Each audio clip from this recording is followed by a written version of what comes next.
저는 이제 오늘부터 연속적으로 세 가지 기적을 좀 보도록 하겠습니다. 오늘 풍랑을 잔잔케 하시는 기적, 다음 주에 가다라 지방에 그 아주 독한 귀신 들렸던 그 주님께서 그 환자를 고치신 기적, 그리고 그 다음 주는 중풍병자를 고치신 기적. 이 마태복음의 초도에 등장하고 있는 이 일련의 여러 가지의 기적의 사건들이 있어요.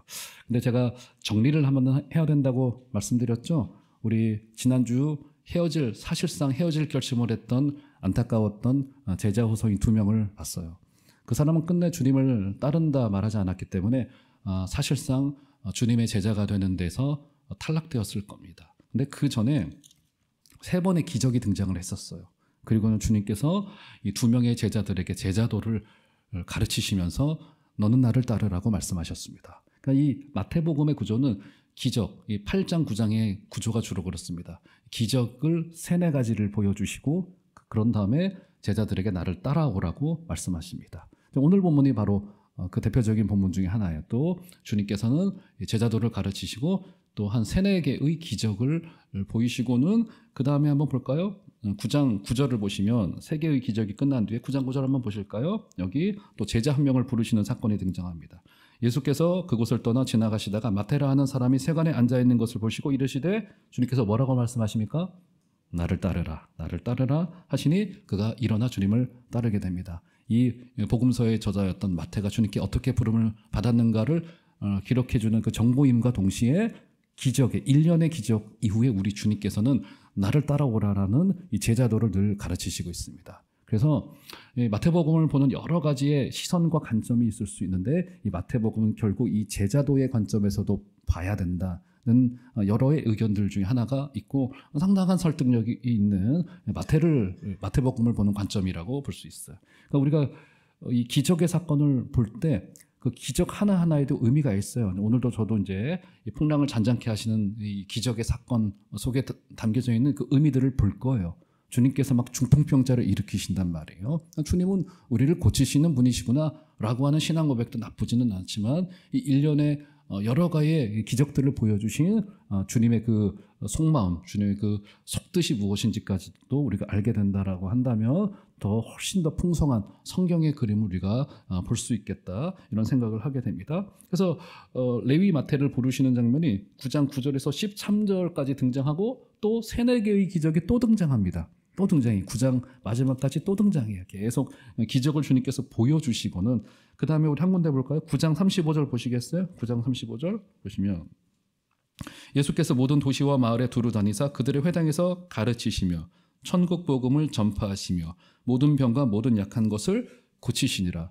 주님께서는 이제 한 10가지 정도의 기적을 보여주시고는 주님께서 당신의 목회 속에서 반드시 있어야 되는 3가지, 이것을 제가 목회 철학이라고 불렀고 이것을 이제 계시를 목회 철학에 근거하여서 우리 교회는 가르치는 교회, 전파하는 교회, 치유하는 교회, 이것은 우리 교회뿐만이 아니라 사실은 교회라고 한다면 모든 교회는 가르쳐야 되고 복음을 전파해야 되고 그리고 고치는 사역을 감당해내야 된다라고 하는 교회의 본질을 이야기를 합니다. 그러면서 10장 1절 보실까요? 10장 1절 예수께서 그의 12제자를 어떻게 하세요?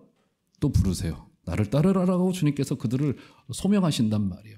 이렇게 주님께서는 계속 기적의 사건, 일련의 기적의 사건들 직후에 제자들을 부르시고 나를 따르라라고 말씀하시고 더 나아가서 주님께서는 자신을 따랐던 제자들을 다시 세상 속으로 저 어둠의 현장으로 파송하시더라 라고 하는 이 마태가 기록하고 싶었던 이 구조를 좀 머릿속에 두시고 오늘 또 연속적으로 이제 일어나게 된 3가지의 기적 중에 첫 번째 기적, 풍랑을 잔잔케 하는 기적을 좀 저희가 살펴보도록 하겠습니다. 자, 먼저 사건의 시작을 한번 보실까요? 자, 8장 23절로 되돌아가 보시면, 자, 8장 23절 한번 다 같이 한번 한 소리로 읽겠습니다. 시작. 배에 오르심에 제자들이 따랐더니, 주님께서 이제 지난주 제자 2명에게 사실상 말씀하신 거죠. 나를 따라오라. 그리고 그들은 사실상 주님을 따르지 못하고 헤어질 결심을 하고 주님의 지근거리 있었을 뿐이었어요. 그들은 결국 주님을 따르는 데서 실패했고 탈락하고 말았습니다. 여기서 우리는 제자도에 관한 중요한 가르침 2가지를 봤어요. 치러야 할 대가를 치르겠느냐, 치러야 할 대가를 치르겠느냐 라는 것이었고요. 두 번째는 주님을 따르고 주님을 믿는 데에서는 사실상 인륜과 천륜, 아버지의 장래를 넘어서는 우선순위가 있다라고 하는 이 제자도에 관한 굉장히 주님의 급진적이고도 중요하고도 정말 거절할 수 없는, 거부할 수 없는, 이것은 O아니면 X밖에 없는 주님의 굉장히 아주 도전적인 가르침 앞에 우리는 서야만 된다라고 하는 것을 보았습니다. 그리고는 주님께서 이제 배에 오르시면서 나를 따라오라고 사실상 말씀하신 것이고, 거기서 이제 아마 12제자를 비롯한 몇몇의 제자들이 주님과 함께 배에 올라서 이제 또 다른 사역의 현장으로 가고 있는 그 길을 떠나는 자리에 계속 지리의 이동이 계속 발생을 합니다. 주님께서는 자리를 옮기시면서 나를 따라오라고 주님께서 말씀하고 계시다라고 되어 있어요. 그리고는 오늘 이 배를 타시고 그 다음에 만나게 되는 현장이 바로 이 가다라 지방으로 가게 됩니다. 이 가다라 지방은 아마 가장 강력한 마귀의 역사, 이 어둠의 영의 역사가 있었던 현장이라고 볼 수 있어요. 그러니까 주님이 지금 배 타고 이 갈릴리 호수를 건너가는 그 길은 주님이 요청하신 길이고 주님의 사명의 길이다라고 볼 수 있어요.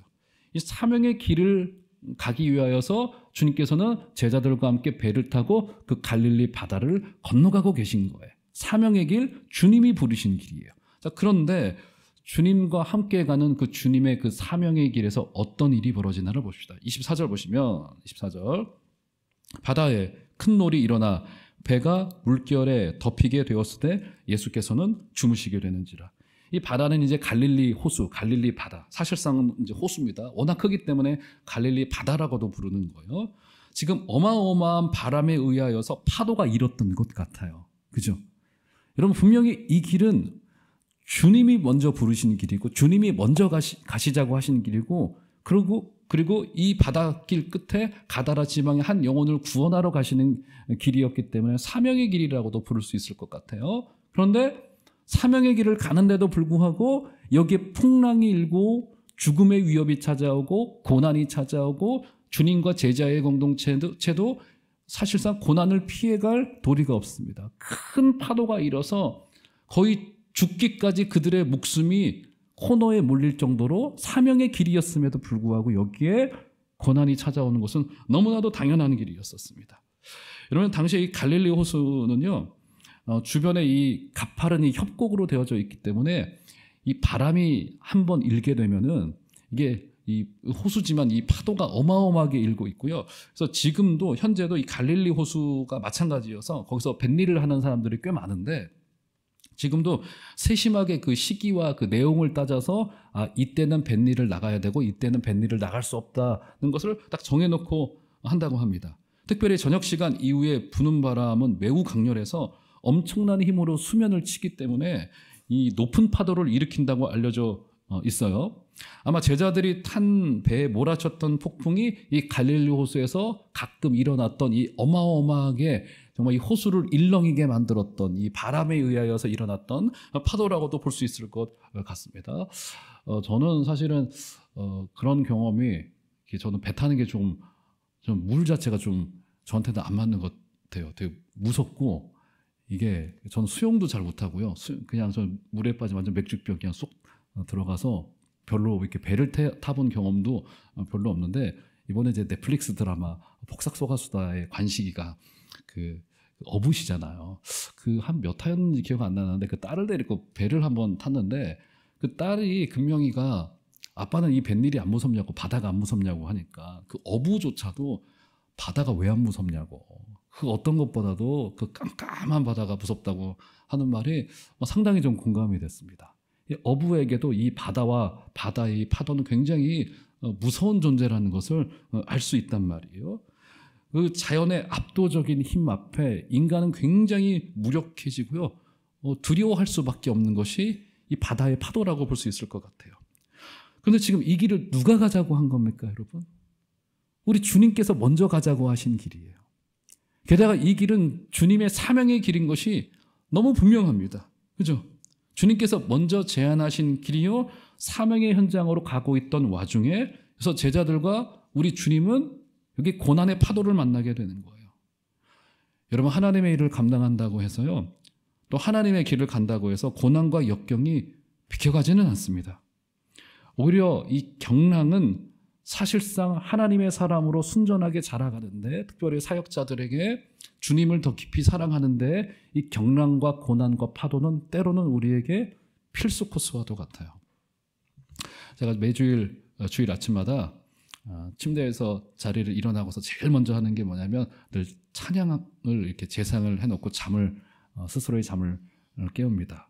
거의 대부분의 주일 아침마다 저는 저 신학교 초기에 이제 많이 좀 은혜를 받았던 꿈이 있는 자유라고 하는 예전에는 듀엣이었는데 지금은 이제 홀로 활동을 하시는 한웅재 목사님의 찬양을 좀 즐겨 듣고 마음으로 많은 위로를 받아요. 요즘 같은 비트는 아니지만 기타와 피아노로 담백하게 찬양하는 게 참 좋고, 언제 한번 제가 전화번호를 받아놨습니다. 언제는 한번 우리 교회 오셔가지고 찬양 콘서트를 한번 했으면 좋겠다, 이런 생각을 하고는 있습니다. 이 목사님께서는요, 감리교 신학대학원 출신이신데 아주 어린 시절에 아버지가 이제 노동의 현장에서 일하셨던 분이었던 것 같아요. 일하시다가 한 번은 잘못 위에서 떨어지셔가지고 이 경추 3, 4번을 다치셨다고 합니다. 그분의 이제 어린 시절에는 이제 아버지가 늘 집에서 신음소리로 끙끙대시고 누워있는 모습을 늘 보았다고 해요. 얼마나 마음이 좀 힘들었겠어요. 그래서 거의 청소년 시기에는 그 어머니께서 가족의 생계를 책임지셨다고 합니다. 그리고는 그 군대를 다녀왔어요. 1994년도에 군대를 다녀왔는데 이제 내가 열심히 신학 공부해서 목회의 현장에 가서 열심히 일하겠노라. 비록 아버지는 몸이 약하시지만 이런 좀 포부를 가지셨던 것 같아요. 그런데 1994년 그 20대 그 푸른 청춘의 시기에 그 자신의 꿈을 꾸려고 할 때 어머니마저도 풍으로 쓰러지신 거예요. 이제 정말 그 20대 중반의 어린 청년이 가정을 일으켜야 되고 건사해야 되는 상황이 된 겁니다. 이 젊은 신학도의 마음에 얼마나 큰 아픔이 되겠습니까? 그 뒤에서 어머니 아버지가 기도로 밀어주셔도 부족한 것이 목회의 현장인 건데 굉장히 힘든 20대의 시기를 보내게 된 거예요. 아버지 어머니가 모두 쓰러지시면서, 근데 이상하게도 하나님께서 이 사람이 음악 전공이 아니에요. 이상하게 이에게 음유를 주고 선율을 주고 가사를 주고 노래를 주기 시작하더라는 겁니다. 아픔이 그에게 시가 되고 노래가 되기 시작하더라는 거예요. 그런 고백을 그분이 간증단임에서 많이 말씀하세요. 그 한웅재 목사님이 작곡한 노래들이 굉장히 주옥과도 같고 그 위로의 노래들이 굉장히 많은데, 그 중에서 저와 여러분들도 잘 알고 있는 찬양이 소원이라고 하는 찬양이고요. 이 찬양은 아주 은혜가 됐던지 일반 가수들도 많이 따라 불렀던 찬양입니다. 한번 가사 좀 올려줘 보실까요? 가사. 그가 풍랑 속에서 그가 작곡하고 썼던 가사인데요. 제가 불러드리고 싶으나 아침이기 때문에 절제하도록 하겠습니다. 삶의 작은 일에도 그 마음을 알기 원하네. 그 길 그 좁은 길로 가길 원해. 나의 작음을 알고 그분의 크심을 알며 소망 그 깊은 길로 가길 원하네. 저 높이 솟은 산이 되기보다 여기 오름직한 동산이 되리. 내 가는 길만 비추기보다는 누군가의 길을 비춰준다면 삶의 한 절이라도 그분을 담길 원하네. 사랑 그 좁은 길로 가기 원하네. 한번 가사 한번 오늘 예배를 마치시고 한번 찬양을 한번 들어보세요. 정말 경랑과 풍랑과 고난을 겪은 자가 써낼 수 있는 시가 아닐까 싶은 고백을 듣게 됩니다. 사랑하는 성도 여러분, 우리가 주님의 길을 걸어가지만 주님이 우리의 옆에 계시지만 주님이 계신 배도 때로는 고난과 경랑을 피해갈 수는 없습니다. 하지만 그 고난이 우리에게 주님을 향한 노래를 만들어내고 아름다운 선율을 만들어내고 이 땅을 오직 주님만을 주인으로 모시겠다는 고백과 다짐을 우리에게 만들어낸다는 사실을 기억하시고 그 길 주님 손 꼭 붙들고 그 길 가게 되신 은혜가 있기를 주의 이름으로 축원드립니다. 자, 이렇게 풍랑이 일던 중에 자 보실까요? 24절 마지막 부분 보실까요? 자, 그때 그러면 주님은 뭘 하고 계셨습니까? 바다에 큰 놀이 일어나 배가 물결에 덮이게 되었으되 예수님께서는 뭐 하고 계셨어요? 주무시고 계셨습니다. 주님께서는. 그래서 이 대목에서 주님께서 주무시고 계신 것이 왜 주님께서 주무시고 계셨냐 도대체. 그래가지고 여러 가지 해석들이 난무하는데 주님께서는 이렇게 큰 파도가 일어나고 있는 중에도 주님께서는 신적인 권위를 가지시고 이 평안의 바닷길을 가셨더라 이렇게 해석을 하기도 하고요. 아니면 주님이 제자들과 자신의 사랑하는 성도들의 이 고난에 무관심하신 거 아니야? 뭐 이런 생각을 하기도 했고요. 아니면 주님께서 사역을 얼마나 피곤하셨으면은 이 파도가 막 일렁이는 배가 일렁일렁 거리고 있는데 주님께서 그 배 밑바닥에서 주무시고 계신단 말이야. 뭐 여러 가지 해석들을 해냈는데, 그런데 본문 안에 해답이 있습니다. 자, 먼저 오늘 이 마태복음에는 등장하고 있지는 않지만 주님께서 배의 어떤 부분에서 주무셨는지가 마가복음에는 기록되어져 있는데, 자, 마가복음 4장 38절 올려줘 보실까요? 여기 보시면, 자, 주님께서 같은 사건을 기록한 이 마가의 기록이에요. 한번 다 같이 한번 읽어볼까요? 시작. 예수께서는 고물에서 베개를 베고 주무시더니 제자들이 깨우며 이르되 선생님이여 우리가 죽게 되는 것을 돌보지 아니하시나이까 하니, 예, 주님께서 어디에서 주무시고 계셨다고 합니까? 고물에서 주무셨다고 합니다. 이 고물은요, 배의 뒷부분이라고 말하고 요즘 말로는 흔히 그것을 선미라고 부른다고 합니다. 그러니까 배의 가장 구석쯤에서 주님께서 주무시고 계셨다는 것을 마가가 의도적으로 드러내놓고 있어요. 배의 밑창의 가장 끝에 부분에 가서 주님께서 주무시고 계셨습니다. 종합을 해보면 제자들이 탄 배는 바로 예수 공동체를 의미해요. 그 예수 공동체가 사명의 길을 가더라도 고난을 만날 수 있단 말이에요. 예수님을 머리로 한 바로 교회 공동체였었습니다. 지금 그 공동체 속에서 주님이 계신 곳이 어디라고요? 저기 끝자락 구석 배의 고물에 주님께서 주무시고 계세요. 그죠? 이때 제자들이 주님을 깨웁니다. 거기까지 봐야 될 것 같아요. 오늘 본문 25절 한번 보시겠어요? 25절. 그 제자들이 나와 깨우며 이르되 주여 구원하소서 우리가 죽겠나이다. 우리가 이것을 우리말로만 그냥 읽으면 그들이 좀 믿음의 고백을 한 것 같아요. 주님을 깨우면서 주님 우리를 구원해 주세요. 우리가 죽을 것 같습니다. 지금 주님을 흔들어 깨운 거란 말이에요. 근데 여기에 사용된 헬라어 이 말투를 보면요, 사실상 제자들은 주님을 향하여서 굉장히 불손한 모습을 보인 겁니다. 주님이 후에 그들의 믿음 없음을 질책하시는 장면에서도 우리가 알 수 있는 부분이기도 해요. 그러니까 풍랑 때문에 주님을 깨운 것은 그들의 믿음의 고백이 아니라 사실상 조금 과하게 이야기한다면 주님을 향한 비난이었던 거예요. 이 급한 순간에 주님을 향해서 원망이 나와버리고 만 거고, 그러니까 쉽게 말해서 이 정도 된 겁니다. 주님 상황이 이런데 주님 대책 안 세우고 뭐 하고 계십니까? 막 주님을 막 흔들어 막 주님을 깨운 거예요. 여러분, 이런 배의 풍경은요, 때로는 우리 성도와 교회가 처할 수 있는 영적인 상태를 사실상 적나라하게 고발하고 있는 거예요. 교회의 머리이신 주님이 교회의 구석에 밀려가 계세요. 지금 그건 겁니다. 마치 이런 느낌인 거예요. 그러니까 우리 시대 교회들 중 주님을 교회의 머리로 모시고 섬기는 교회가 정말 얼마나 될까? 그래서 시편 기자들도 종종 주님의 임재가 인정되지 않을 때 하나님을 잠자시는 분으로 표현하기도 합니다. 그러니까 교회가 주님을 밀어낼 때는요, 주님의 입장에서도 그냥 주님은 배의 선미, 배의 한 구석, 배의 고물에서 주님께서는 밀려나 계실 수밖에 없어요. 그럴 도리밖에는 없습니다. 우리가 모르는 사이에 주님을 무시하게 되는 경우들이 왕왕 있을 수 있다는 겁니다. 주님의 의도가 앞장 세워지지 않을 때 우리의 인생과 우리의 교회 공동체와 우리의 삶에서 주님이 사실상 고물로 선미로 밀려나 있고 나의 생각과 나의 염려와 나의 탐욕과 이런 것들이 우리 배의 중심이 될 수도 있다는 거예요.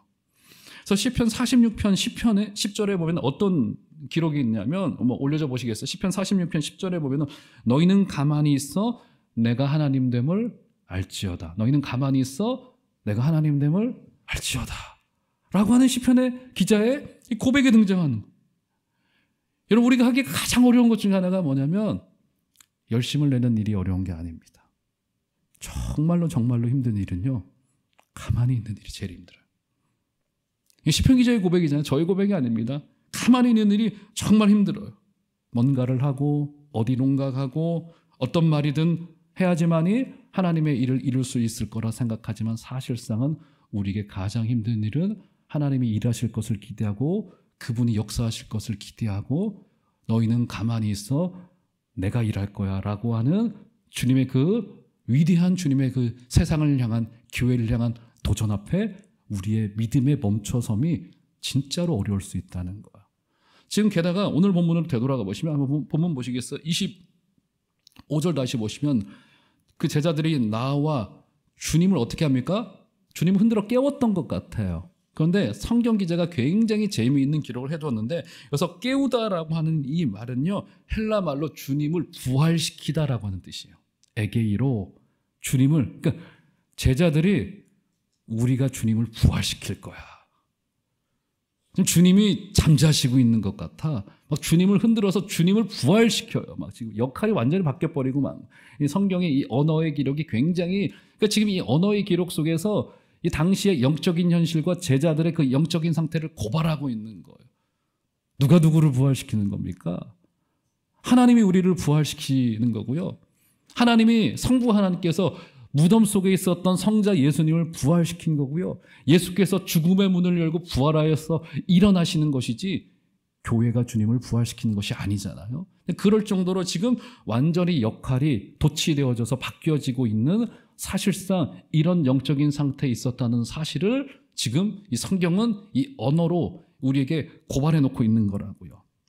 공포에 사로잡히자 고물에 뒤처져 있었던 주님을 급하게 주님을 깨워내고 있지만 결국 내가 원하는 방식대로 주님을 내 안으로 그저 모셔드리려고 하는 잘못된 제자도에 관한 이 고발이 여기에 있을 수 있다는 사실을 꼭 기억하시고, 사랑하는 성도 여러분, 하나님께서 오늘날 지금도 역사하고 계시고 우리 가운데 함께하고 계시고 주님이 하시는 그 일이 선하신다는 사실을 다 인정하게 되시는 은혜가 있기를 주의 이름으로 축원드립니다. 제가 가끔 말씀을 드리지만 주님은 선한 일, 옳은 일을 하시는 분이 아니라 주님이 하시는 일이 옳아요. 다시요. 주님은 옳은 일을 하셔야 되는 분이 아니라 주님이 하시는 일이 옳습니다. 이 믿음에 주님의 주권에 대한 고백이 있게 되기를 주의 이름으로 축원드립니다. 이 제자들의 어리석은 이 제자도에 관한 모습이 여기 또다시 고발되고 등장하고 있단 말이에요. 자, 이때 잠에서 깨신 예수님께서 드디어 이 문제를 해결하려고 하십니다. 자, 26절. 자, 주님이 한번 선포를 한번 다 같이 한번 읽어보실까요? 자, 26절 읽겠습니다. 시작. 예수께서 이르시되 어찌하여 무서워하느냐 믿음이 작은 자들아 하시고 곧 일어나사 바람과 바다를 꾸짖으시니 아주 잔잔하게 되거늘. 우리 주님께서 일어나셔서 바람과 바다를 꾸짖으셨고, 그래서 바람과 바다는 순식간에 조용해졌습니다. 순식간에 조용. 그러니까 주님이 이렇게 꾸짖으신 것에는 주님이 이 창조 세계의 주인이시고 이 배의 머리가 되시고 제자들의 수장이 되시고 이 땅을 지금도 운행하고 역사하고 계시는 하나님이시다라는 사실을 알 수 있는 대목인 거예요. 주님이 바다를 꾸짖으세요. 그러자 꾸짖음을 당했던 그 바다가 잔잔하게 됩니다. 조용하게 됩니다. 여기 두 가지가 등장하고 있죠. 주님은 제자들을 향하여서 두 가지를 말씀하셨습니다. 어찌하여 무서워하느냐 첫 번째였고요. 두 번째는 믿음이 작은 자들아. 그러니까 제자들이 주님을 흔들어 깨워서 우리를 구원하여 주소서 했던 그 말은 믿음의 고백이 아니었던 거예요. 그죠? 막 주님을 부활시키려고 해요. 막 제자들이 나가서 잘못된 신앙이 막 앞뒤가 지금 뒤바뀐 것이었죠. 두 가지 말씀하셨어요. 뭐라고요? 어찌하여 무서워하느냐? 두 번째, 믿음이 작은 자들아 라고 말합니다. 광풍 가운데 두려워한 것이었고요. 또 하나는 그들의 믿음 없음을 주님께서 질책하셨습니다. 믿음의 부족이 두려움으로 드러났던 것 같아요. 자, 그러면 자, 마지막 부분으로 결론으로 가면서 여기에서의 믿음이란 게 도대체 뭘까요? 믿음. 기적이 일어날 것이다라고 하는 확신, 이게 믿음일까요? 좋은 일이 있을 것이다라고 하는 기대감일까요? 여기서의 믿음의 부족에서의 그 믿음은 예수님이 하나님의 나라를 지금 주인으로서 통치하고 계신다라고 하는 바로 그 인정인 거예요. 세상은 시대의 조류대로 자신들의 생각대로 권력의 향망대로 돈의 위력대로 세상이 움직여지는 것 같아요. 근데 우리의 믿음이 있음이라고 하는 것이 무엇입니까? 지금 주님께서 우리의 주권자가 되시고 지금 운행하고 계시고 이 땅을 만지고 계시고 때로는 환자를 잡아서 일으켜내시는 그 주님 앞에 우리의 신앙의 고백은 주님께서 지금 여기 계시고 지금 말씀하시고 일하시고 계신다라고 하는, 이제 나중에 나옵니다. 제자들이 주님이 일하시는 것을 보고는 깜짝 놀라요. 바로 경건한 두려움이 회복되어지는 것. 이것이 바로 믿음인 것. 그러니까 26절에 믿음이 작은 자들아라고 하는 이 뉘앙스를 따라 그 의미를 따져보면은 왜 아직 믿음이 없느냐? 아직도 깨닫지 못하느냐? 내가 산상수훈과 앞선 여러 가지의 기적들로 너희들에게 보여주었잖아 라고 하는 그런 주님의 속마음이라고 볼 수 있어요. 주님은 오늘까지 왕성하게 일하시면서 우리 주님 자신이 하나님 나라의 통치자가 되시고 주님께서 이 땅의 왕이 되심을 주님은 사실상 이미 선포하신 것이나 마찬가지예요. 그런데도 제자들은 여전히 하나님의 나라의 본질을 깨닫지 못하고 있었습니다. 우리 주님은 공생의 기간 동안에 제자들을 훈련시키는 일에 집중하셨고요. 그들과 함께 먹고 마시면서 1:1로 도제식으로 때로는 가르치셨고 소급으로 가르치셨고 주님께서는 하나님의 나라를 차근차근 가르치셨고 자세히 가르치셨습니다. 제자들에게 얼마나 집중했던지 가족들을 외면하면서까지 제자들을 형제요 자매요 어머니라고 나는 부르겠다라고 주님께서 말씀하실 정도로 주님께서는 제자 훈련하는 일에 한 사람 한 사람을 키워내는 일에 집중하시고 하나님의 말씀을 잘 가르치셨습니다. 제자들은 가까이서 예수님을 통하여 임하게 되는 하나님의 나라의 특성을 배울 수 있는 그 특권을 누렸단 말이에요. 그런데도 제자들은 여전히 예수님에 대하여 알고 있지 못했습니다. 하나님의 나라를 이해하지 못했고 오늘 본문에서 명확히 그것이 드러나고 있고요. 그죠? 여전히 지근거리에 주님을 가까이 두었음에도 불구하고 믿음의 본질을 모르면서 교회를 다닌다고 생각을 해보면 그것만큼 굉장히 안타까운 일이 없을 수 없어요. 주님은 다시 그들에게 풍랑을 잔잔케 하심으로 주님께서 다시 한번 그들을 가르치시면서 한번 볼까요? 자, 풍랑을 잔잔케 한 결과 어떤 일이 벌어지는가? 27절. 한번 다 같이 한번 마지막으로 27절 한번 읽어보도록 하겠습니다. 시작. 그 사람들이 놀랍게 여겨 이르되 이가 어떠한 사람이기에 바람과 바다도 순종하는가 하더라. 지금 뭡니까? 이 기적의 결과 제자들에게 어떤 고백이 지금 일어나게 된 거예요? 도대체 이분이 어떠한 사람? 기적의 결과, 치유의 결과, 사역의 결과 우리가 집중해야 되는 것은 주님 도대체 당신 어떤 분이십니까? 그죠? 주님, 당신이 도대체 어떠한 분이시기에 저에게 우리 믿음의 공동체에게 더 나아가서 이 온 우주와 이 광활한 이 지구 위에 당신이 도대체 어떠한 분이시기에 지금 일을 이렇게 하시는 겁니까? 라고 하는 건강한 신앙 고백과 그 의문과 그 질문으로 나가줘야 된다는 거예요. 앞서 제자들은 두려워했었죠. 여기 27절 다시 한번 보세요. 앞서는 두려워했지만 부정적인 감정이었죠. 여기서 어떻게 됩니까? 그 사람들이, 즉 제자들이 놀랍게 여기게 됩니다. 아주 놀랍게 새로운 놀람이 찾아오게 됩니다. 그죠? 전에는 두려움이었고요. 공포였고요. 주님에 대한 잘못된 신앙 고백으로까지 막 주님을 우리가 부활시켜야 되라고 하는 잘못된 신앙 고백으로까지 이어졌던 부정적인 감정이었다면 주님의 사역을 맛보고는 그들이 여기서 주님을 놀랍게 여깁니다. 여기서 느끼던 두려움은 완전히 다른 성질의 것의 두려움이었어요. 이것을 경건한 두려움이라고 저는 표현하고 싶고요. 그래서 놀랍게 여겼다. 새로운 두려움, 새로운 놀람이 여기에서 일어나게 되었습니다. 우리가 그분과 함께하는 것이 얼마나 안전하던가 라고 하는 거예요. 우리가 예수님을 온전히 알게 될 때 우리 가운데 새로운 두려움이 일어나게 됩니다. 우리를 떨게 만들었던 그것보다 더 위에 계신 분이 여기에 지금 살아계셔서 일하시고 계시구나 라고 하는 믿음의 고백이에요.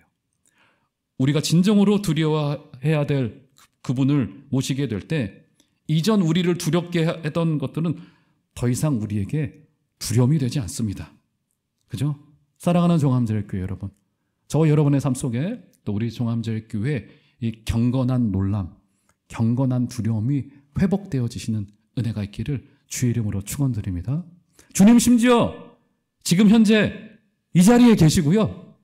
주는 우리의 눈에 보이지는 아니하시나 지금도 역사하고 계시고, 그리고 우리가 주님의 그 깊으신 속뜻을 어떻게 다 알 수 있겠습니까?